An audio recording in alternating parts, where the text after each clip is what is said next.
Os filhos deste século são mais prudentes do que os filhos da luz. Jesus nos fala aí da prudência daquele administrador infiel que foi denunciado porque estava furtando, sendo desonesto com o seu senhor. Esse administrador, na realidade, é cada um de nós. E o Senhor é Deus que um dia vai pedir contas da nossa administração. Jesus nos fala várias vezes a respeito da prudência. Aqui coloca a prudência do século, a prudência do mundo. Ele agiu com prudência, aquele administrador. Mas em outro momento, Jesus fala: sede simples como as pombas e prudentes como as serpentes. Em outro lugar, ele vai dizer que o homem prudente é aquele que constrói a casa sobre a rocha. Podem vir as intempéries, os vendavais, as chuvaradas e a casa não vai cair. Ou prudente é um rei que, tendo um pequeno exército e vê que vem um outro contra ele com um exército muito maior, ele é prudente porque vai negociar a paz. Então Jesus fala em diversos momentos da prudência.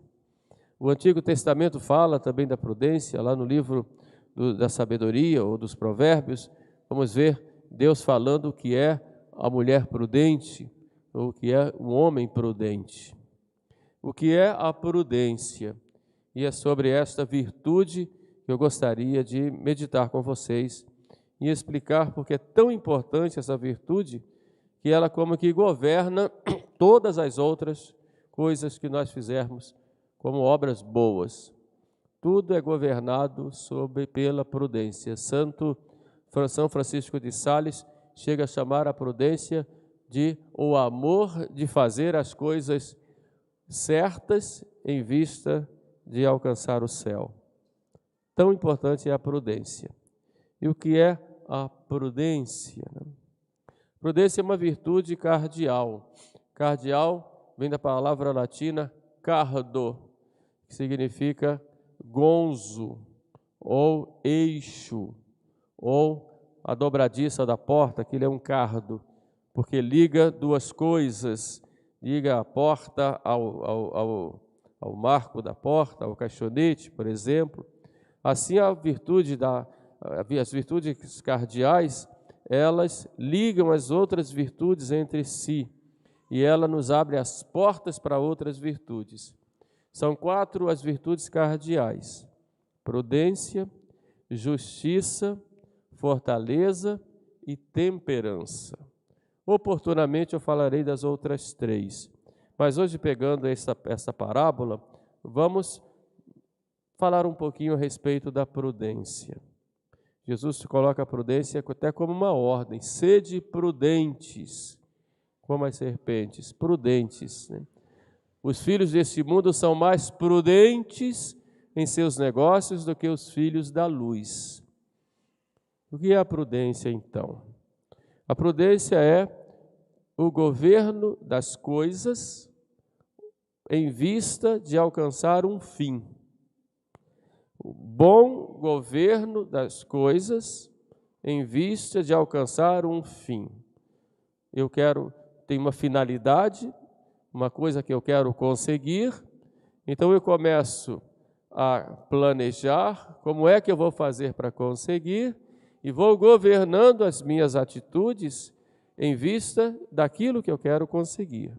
Este governo das coisas é chamado de prudência.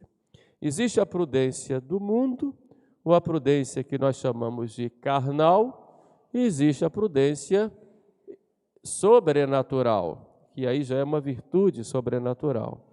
Prudência carnal é a prudência do mundo. Aquele homem que fica observando quando é melhor para ele investir um dinheiro, por exemplo, na bolsa, uma prudência do mundo. Aquele que se prepara para ter um cargo, aquele que quer o poder, então começa a fazer articulações. Nesta época de política, de eleições, os candidatos começam a se articular em vista de alcançar o poder com seus objetivos. Tudo isso e lá, então age com uma certa, e ponho aspas aqui, prudência, no sentido de que vai governando as suas atitudes, até as suas maldades, suas adulações, suas mentiras, seus erros, tudo em vista de alcançar um fim. Isso é prudência da carne. A prudência de um rapaz que quer conquistar uma moça, por exemplo, e começa a envolver, a gostar dela e atrair, e falar uma coisa, falar outra. Pode ser verdade, pode ser mentira. Quando fala prudência carnal, não significa que seja só coisa errada moralmente. A prudência da carne é aquela que visa, é o governo das coisas que visa alcançar um fim no mundo, um fim aqui da terra. Pode ser uma coisa boa ou uma coisa ruim. Mas a prudência de que fala Jesus é o caso daquele homem lá. Ele foi prudente, aquele homem da parábola, né? O feitor, só que para atingir um fim mau. Foi uma prudência dele. Mas a prudência como virtude sobrenatural é aquela virtude que nos faz governar as nossas ações, atitudes, palavras, gestos, em vista de alcançar um fim último nosso, que é o céu, que é a comunhão com Deus e a vida eterna. Então, é esta virtude da prudência que vai governar todas as nossas atitudes no dia a dia. E é tão importante a prudência que, se nós não somos prudentes, nós terminamos nos perdendo na vida. Ficamos sem rumo. Começamos uma coisa, nunca terminamos. Nós nos enganamos a nós mesmos e aos outros porque não temos governo das coisas. Então é preciso a pessoa se organizar para governar-se a si mesmo em vista de alcançar o fim. E o fim, é claro que é a vida eterna. Então eu tenho que me cuidar de ver. Já tenho o fim o que eu quero. Agora, como fazer para alcançar a vida eterna?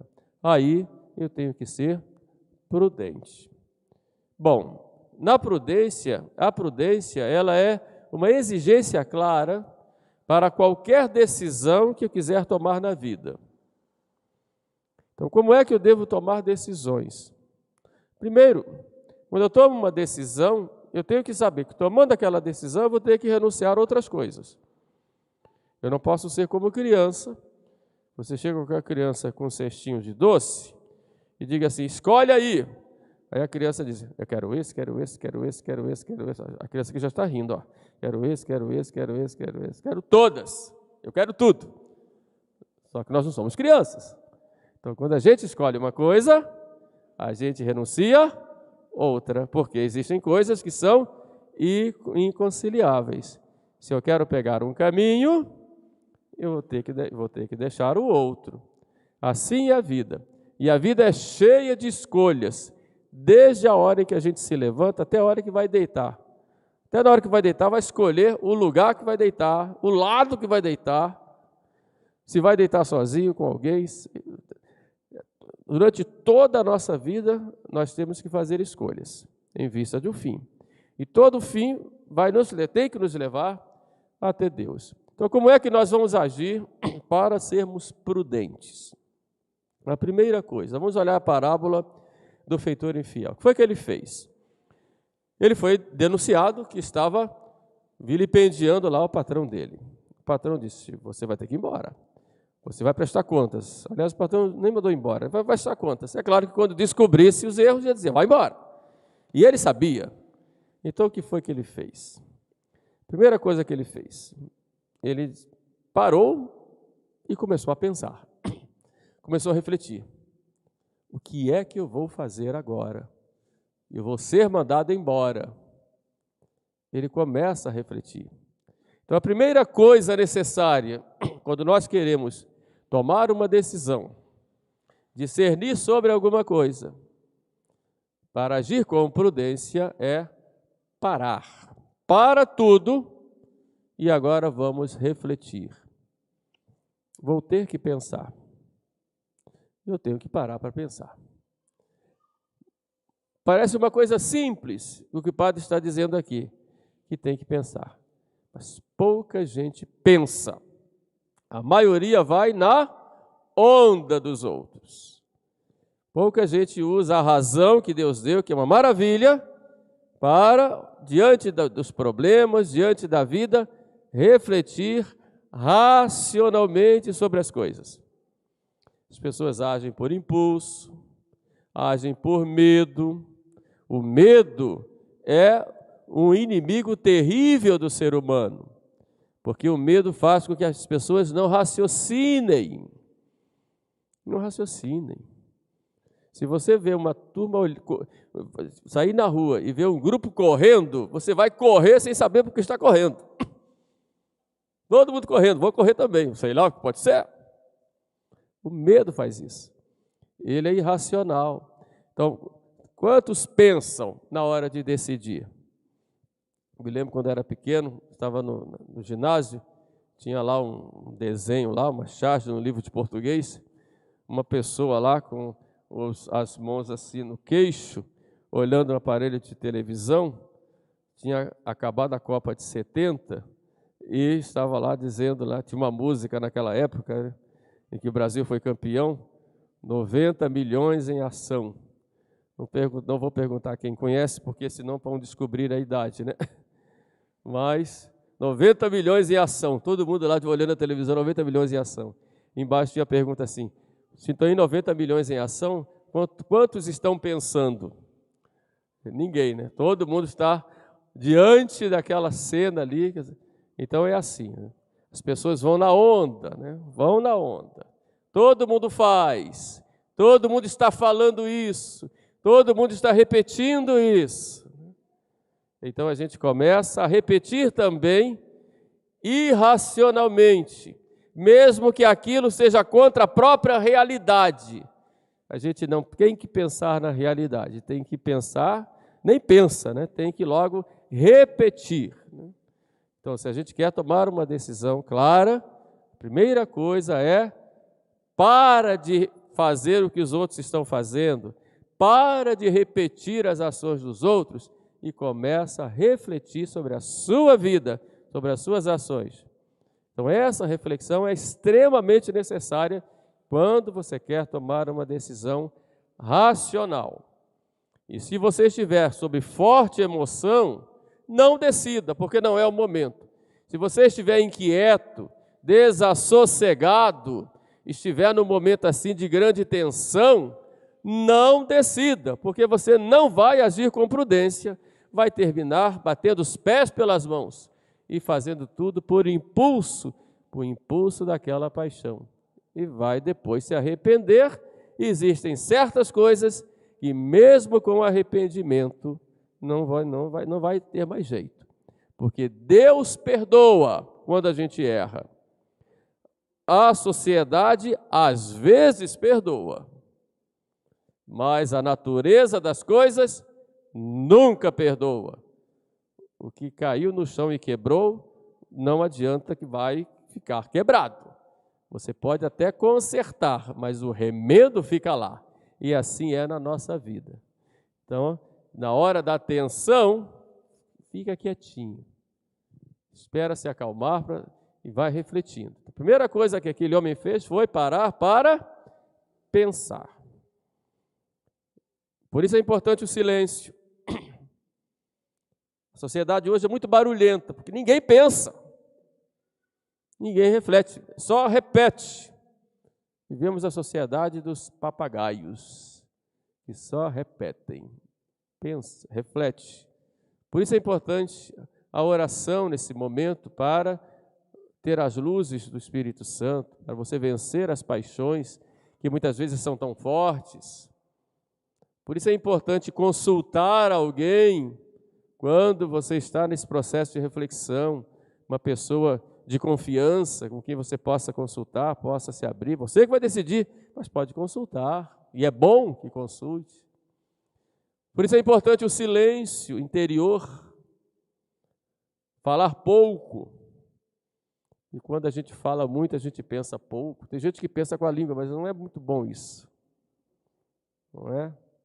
Então, essa reflexão, esse homem nos ensina. Por que eu estou falando da lição desse iníquo? Porque Jesus mandou que olhasse para ele. Olha como eles fazem para as maldades. Nós temos que usar isso para o bem. para a nossa salvação. Depois, vamos partir para uma segunda atitude. Eu já parei para refletir. E o que é que eu vou refletir? Vou procurar os meios para atingir o meu fim. No caso, eu quero alcançar a vida eterna.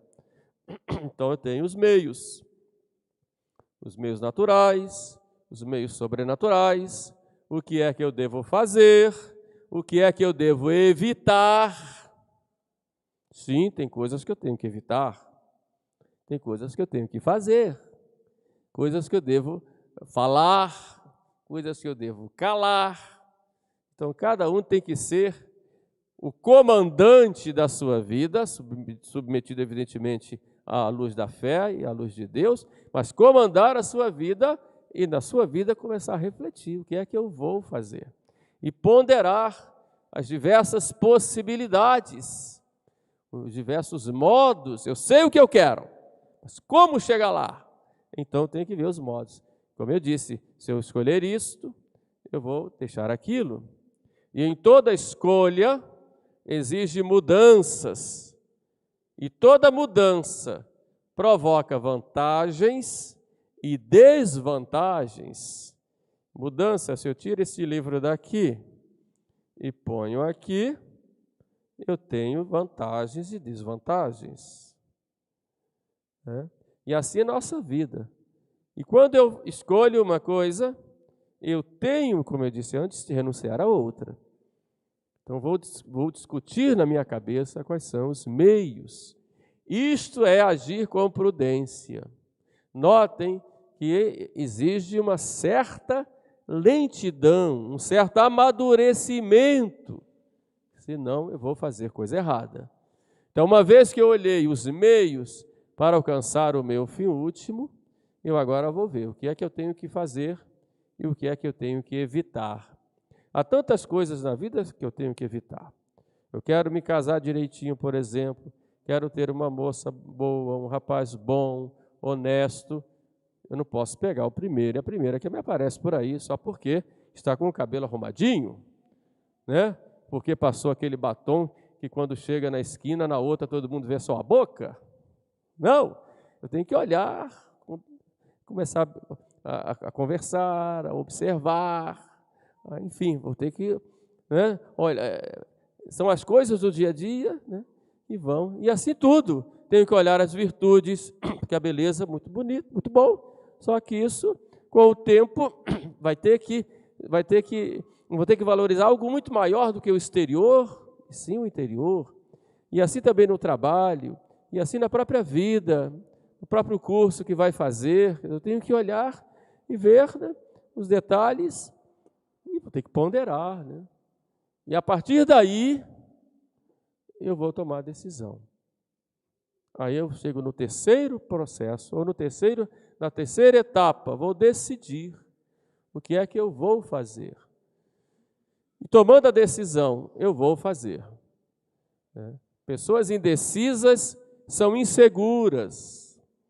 Pessoas que não sabem o que quer são inseguras, são imaturas. A gente faz uma pergunta, não sei.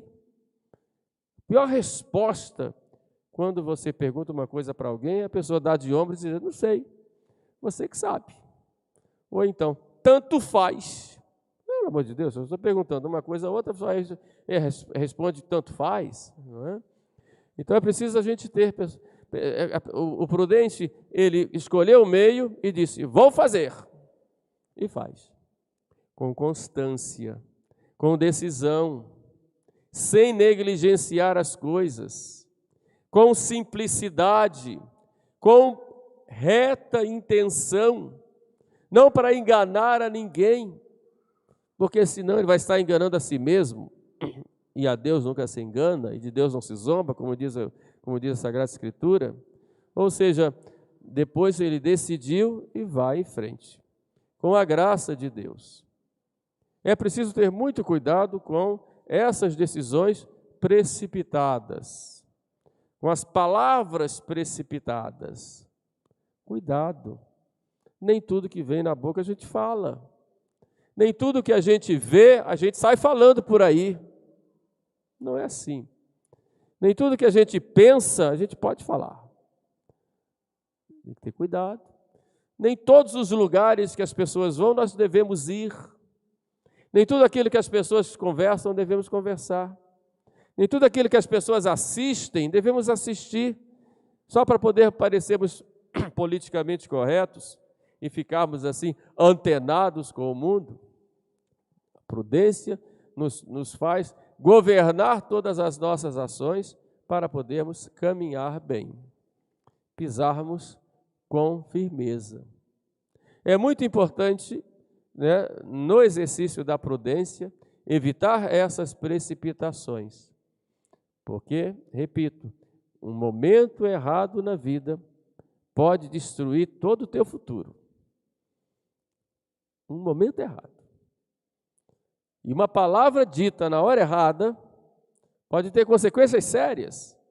Porque quando nós falamos, a palavra vai, e depois que ela sai daqui, ela não volta. Ela vai atingir um alvo. E esse alvo pode ferir, pode machucar, pode abrir uma ferida que já está cicatrizada.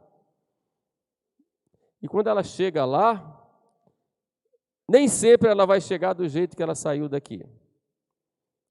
Quando chega no ouvido da outra pessoa, ela não chega igual. Então, precisa ter cuidado. Hoje, então, a gente tem que ter muita prudência no que a gente escreve nas redes sociais, com essas brincadeiras que muitas vezes fazem de modo assim, infantil. Cuidado, muito cuidado. Porque quem recebe não está vendo o seu semblante, não está vendo o seu modo de falar. Então você, sem querer, ofende. Sem querer, você machuca. Então é preciso ter prudência. Prudência sempre. Depois, as decisões amadurecidas, elas têm muito mais firmeza. É a casa, como diz Jesus, feita sobre a rocha. São Vicente de Paulo, às vezes, eu via muitas reclamações que as pessoas escreviam para ele e ele demorava a responder, né? E as pessoas reclamavam, né? Ele dizia, calma, estou amadurecendo a resposta. E quando respondia, e uma resposta mudava a vida da pessoa. Então, hoje as pessoas mandam mensagem que querem a resposta na hora. E se não responde, já xingam, mandam cara feia, ou então choram, você esqueceu de mim, não liga para mim, o que houve, está com raiva de mim? Calma, precisa amadurecer. Tem certas coisas que não se resolve assim, numa mensagenzinha do WhatsApp. Mas tem gente que quer resolver a vida do planeta ali. Não? Calma, calma. Para que essa pressa? Né? Então, a prudência vai nos levar a ter esses cuidados, né? E é claro que a prudência é a virtude da maturidade. Quanto mais nós amadurecemos, e amadurecer aqui não significa ser mais velho na idade, porque tem muita gente aí já, né, bem de idade e continua com as mesmas infantilidades imprudentes. Não quer dizer que seja isso, né? Mas a maturidade no sentido mesmo psicológico da coisa. E a maturidade é a mesma que santidade. A maturidade leva você a olhar as circunstâncias das coisas, olhar os prós e os contras, olhar o momento de fazer aquilo ou de não fazer, de falar ou de não falar. A maturidade leva a isso, né? A maturidade leva a uma certa gravidade, mas leva também a gravidade no sentido de seriedade. Mas a maturidade e a prudência leva também a alegria, leva a tranquilidade, leva a aceitar as incompreensões quando você toma uma atitude e os outros não entendem. Então, tudo isso a prudência vai regular. Então, vocês vão vendo que a prudência ela regula praticamente todas as nossas ações. Todas. Todas. E a Sagrada Escritura está cheia de exemplos. Por isso que Cristo diz, né? Aquele homem, o patrão, que no caso aí representa Deus, ele louvou aquele feitor infiel, não pela desonestidade dele, mas porque ele agiu com prudência. Aí Jesus disse, poxa, se as pessoas do mundo são tão prudentes para conseguir as suas coisas, e muitas vezes coisas erradas, nós que somos filhos da luz, devemos agir com mais prudência ainda, em vista de conseguirmos coisas muito maiores, muito melhores, que a nossa união com Deus e a vida eterna. Portanto, vamos aprender dos santos esta virtude da prudência.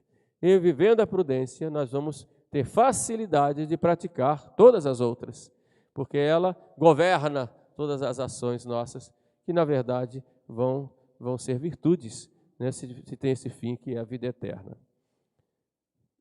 Há um exemplo de prudência na Sagrada Escritura que é Maria Santíssima, né, que nós chamamos de Virgem Prudentíssima. Nas suas atitudes, nas suas palavras, no seu silêncio, na sua resposta, Maria é a Virgem Prudentíssima. Vamos pedir a ela então que interceda por nós, para que nós tenhamos a prudência em todas as palavras, em todas as nossas ações, em todas as nossas decisões, para que caminhando com prudência, possamos um dia chegar à vida eterna. E assim, praticando as virtudes, somos mais semelhantes a Jesus, que é o varão prudente por excelência. Louvado seja nosso Senhor Jesus Cristo. Vamos agora então de pé. Vamos professar a nossa fé. Mas eu gostaria que vocês, na hora do silêncio da missa, no silêncio do cânon da missa, depois dos santos, aproveitassem o silêncio para, conversando com Jesus, se perguntarem, meu Deus, eu tenho sido prudente ou imprudente? Em que eu tenho sido imprudente? E começar a refletir, né, para começar a mudar. Eu tenho certeza que vocês vão descobrir coisas muito importantes a respeito do que estão fazendo de bom ou que não está bem, para melhorar.